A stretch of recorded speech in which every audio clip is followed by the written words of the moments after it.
नमस्कार मित्रांनो, शेवटच्या स्टेशनवरची भेट भाग 2 मध्ये आपलं सर्वांचं मनपूर्वक स्वागत आहे. पाऊस अजूनही सुरू होता. ट्रेन हळूहळू स्टेशन सोडत होती आणि सार्थक तसाच प्लॅटफॉर्मवर उभा होता. अन्विताने शेवटचं एकदा मागे वळून पाहिलं, पण यावेळी तिच्या डोळ्यात प्रेम नव्हतं, फक्त शांतता होती. ती रात्र दोघांसाठीही वेगळी होती. अन्विता खिडकीजवळ बसून बाहेर पडणारा पाऊस पाहत होती. मनात हजार आठवणी होत्या. पहिली भेट, पहिलं प्रेम, पहिलं काळजी घे आणि शेवटी झालेलं अंतर. तिच्या फोनवर अचानक एक नोटिफिकेशन आलं. 1 न्यू मेसेज फ्रॉम सार्थक.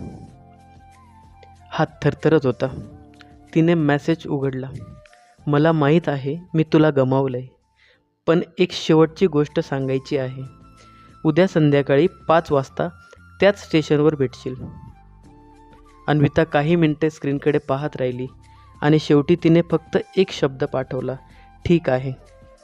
दुसऱ्या दिवशी स्टेशनवर प्रचंड गर्दी होती, पण अन्विताचं लक्ष फक्त एका चेहऱ्याला शोधत होतं. सार्थक. सार्थक आधीच तिथे उभा होता, पण आज तो वेगळा दिसत होता. डोळ्यात झोप नव्हती, चेहऱ्यावर हसू नव्हतं. त्याच्या हातात एक छोटी डायरी होती. ही काय आहे? अन्विता म्हणाली. सार्थकने डायरी तिच्या हातात दिली.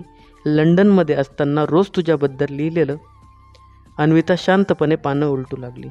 पहिल्या पानावर लिहिलं होतं, आज प्रमोशन मिळालं, पण सेलिब्रेट करायला ती नाही. दुसऱ्या पानावर लिहिलं होतं, इथे बर्फ पडतोय, पण तिच्याशिवाय प्रत्येक ऋतू रिकामा वाटतोय. आणि शेवटच्या पानावर, मी जग जिंकलो, पण ज्यासाठी लढत होतो तीच हरवली. अन्विताच्या डोळ्यात पाणी आलं. मग परत का नाही आलास? ती हळू आवाजात म्हणाली. सार्थक काही क्षण शांत राहिला, कारण मला वाटलं तू माझ्याशिवाय जास्त आनंदी राहशील. अन्विता हलकसं हसली. कधी कधी प्रेमात सर्वात मोठी चूक म्हणजे दुसऱ्याच्या मनाचा निर्णय स्वतः घेणं. इतक्यात स्टेशनवर अनाउन्समेंट झाली. प्लॅटफॉर्म क्रमांक 2 वर येणारी गाडी काही वेळात येत आहे. पाऊस पुन्हा वाढू लागला. सार्थकने तिच्याकडे पाहिलं. एक शेवटचा प्रश्न विचारू? हां. जर वेळ परत मिळाला तर पुन्हा माझ्यावर प्रेम करशील? अन्विता काही क्षण शांत राहिली आणि मग ती हसत म्हणाली, प्रेम अजून आहे सार्थक, फक्त यावेळी ते आधीसारखं निष्पाप नाही. सार्थकच्या डोळ्यात पुन्हा आशा दिसू लागली. अचानक एक लहान मुलगा धावत आला आणि अन्विताचा हात पकडला. आई, ट्रेन आली. सार्थक जागेवरच थांबला. त्याचा चेहरा पूर्णपणे बदलला. आई? तो हळू आवाजात म्हणाला. अन्विताने त्या मुलाला पाहिलं आणि मग सार्थककडे. हा आरव.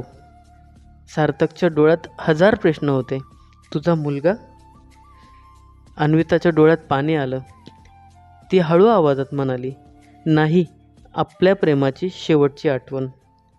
सार्थकच्या हातातून डायरी खाली पडली आणि त्याला पहिल्यांदा समजलं, काही प्रेमकथा संपत नाही, त्या फक्त आयुष्य बदलून टाकतात.